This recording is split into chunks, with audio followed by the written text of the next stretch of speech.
Right, this video is brought to you by In the Target, and this is the front, and it shows Jesus Christ and all who follow him, and there is the target, and here's the back. The scriptures from Luke. The chief priests, the scribes, and the leaders of the people sought to destroy him. Alright, on to the video. Alright, rebels, your briefing today is from the Patriot Post, and the title is Authoritarians Use Pandemic to Target Christians, Arresting Pastors, Shuttering Churches, and Targeting Samaritan's Purse in New York City. And it is not just New York City. But the article is by Nate Jackson, published May 5th, 2020, today.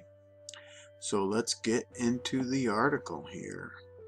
We don't want your help, that's the meme.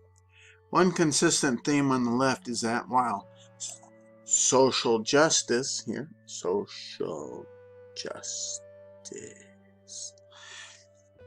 Christianity is tolerable, that is watered down, ridiculous, faithless Christianity is tolerable, biblical, faithful Christians are to be shunned. We'll highlight two sides of that coin to illustrate. Early on in the great coronavirus shutdown, many governors and mayors banned church services. Given that most churches have far more than 10 people, this was at least somewhat understandable for public safety.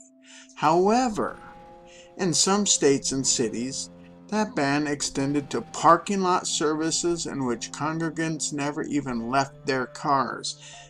Yes, the one instance I'm thinking of is each member got a $500 ticket. That was interesting. Some pastors and attendees were warned or fined. Other pastors were arrested.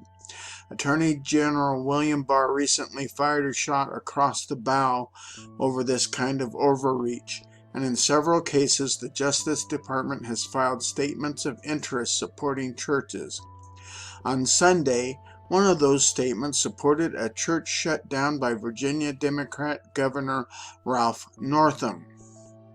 A building capable of holding 200 was shuttered by police on Palm Sunday when 16 people showed up, sanitizing and social distancing.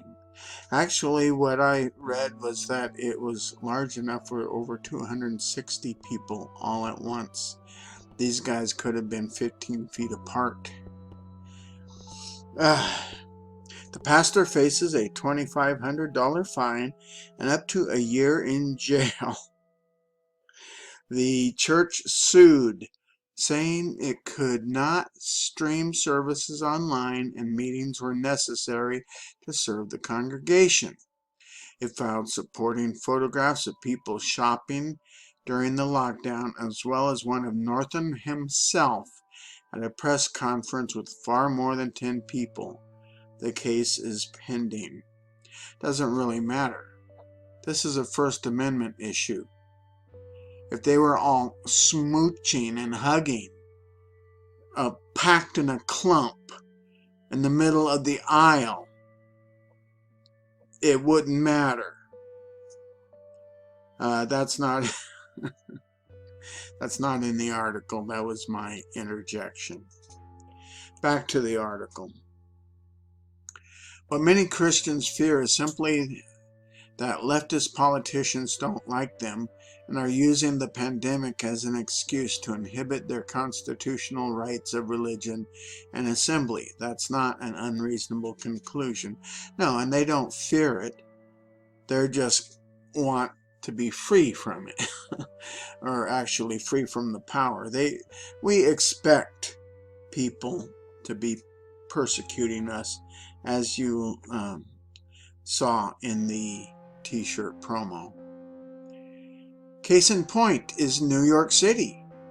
We noted last month the opposition straight from Democrat Mayor Bill de Blasio toward Samaritan's Purse, which had set up a field hospital specifically to aid in healthcare during the pandemic. Why would desperate New Yorkers balk at this aid? Because Samaritan's Purse adheres to a biblical view of sexuality and marriage, which the Rainbow Mafia says is anti-LGBTQ+. De Blasio promised he'd monitor the field hospital, but calls from other city and state officials for ousting Samaritan's Purse have only grown more shrill. Without a scrap of evidence of actual discrimination, City Council Speaker Corey Johnson declared that the group, led by the notoriously bigoted, hate-spewing Franklin Graham, should be ousted.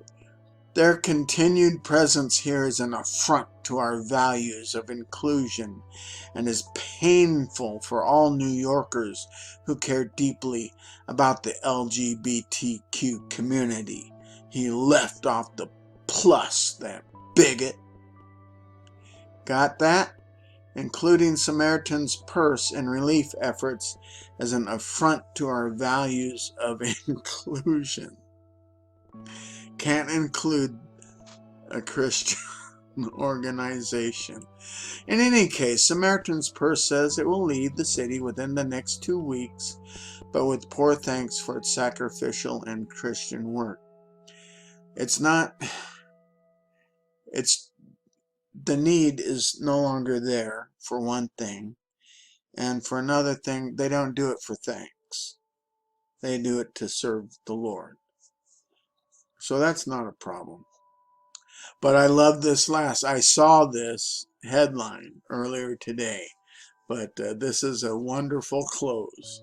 We're left wondering if this type of satirical Babylon Bee headline is really all that far-fetched.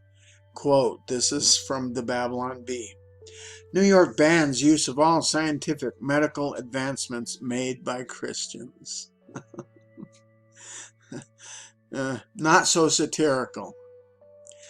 But anyway, Rebels, remember to like, share, comment, and subscribe and get your In the Target t-shirt.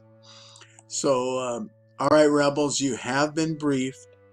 Go forth and speak freely, even if you're a Christian.